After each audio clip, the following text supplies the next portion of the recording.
श्रीराम समर्थ. प्रपंच देवाचा मानून करावा. अमुक एक हवे किंवा अमुक एक नको असे न वाटणे याचे नाव वैराग्य.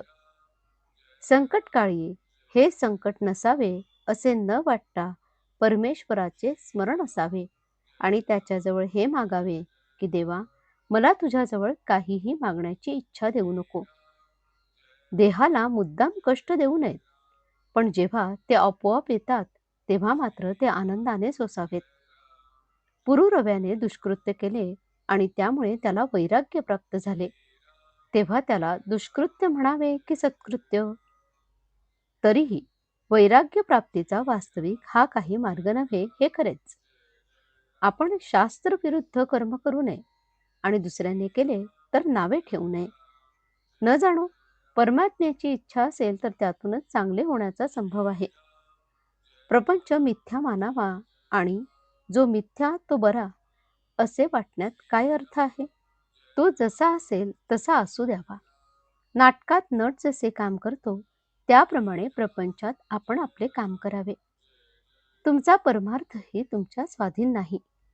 सद्गुरू तो तुमच्याकरिता करीत असतात, तेव्हा तुम्ही कशाचीही काळजी करू नये. जे होईल त्यात आनंद मानित राहावे.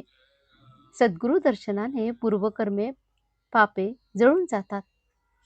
तुमची पुढची काळजी सद्गुरू घेतात, तेव्हा पाठीमागची आठवण काढीत बसू नये आणि काळजी करू नये. समाधानात आणि आनंदात असावे. प्रपंच देवाचा मानून अभिमानरहितपणे तो करणे हा परमार्थ.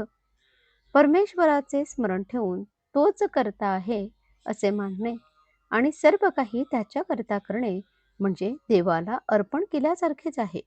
फक्त कर्माच्या शेवटीच कृष्णार्पण म्हणणे म्हणजेच इतर वेळी त्याला विसरला असे नाही का होत? देवापाशी मला तू आपला म्हण, हे मन तुझ्या चरणी अर्पण केले, मला तुझ्याजवळ काहीही मागण्याची इच्छा न हो असे मागावे.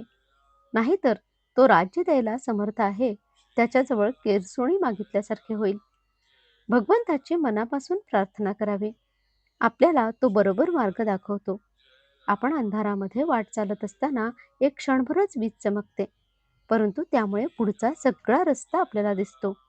त्याचप्रमाणे मनापासून भगवंताचे स्मरण केले तर पुढच्या मार्गाचे आपल्याला आपोआप ज्ञान होते. तू जे देशील ते मला आवडेल असे आपण भगवंताला सांगावे आणि भगवंताचे अखंड स्मरण ठेवावे. यापेक्षा भगवंताच्या जवळ जायला दुसरा मार्ग कोणता असणार? आजचे बोधवचन. ज्याच्या प्रपंचामध्ये पाठीराखा परमात्मा आहे त्याचा तोच परमार्थ होतो. ज्याचा पाठीराखा अभिमान आहे तो प्रपंच समजावा. जानकी जीवन स्मरण. जय जय राम. श्रीराम समर्थ.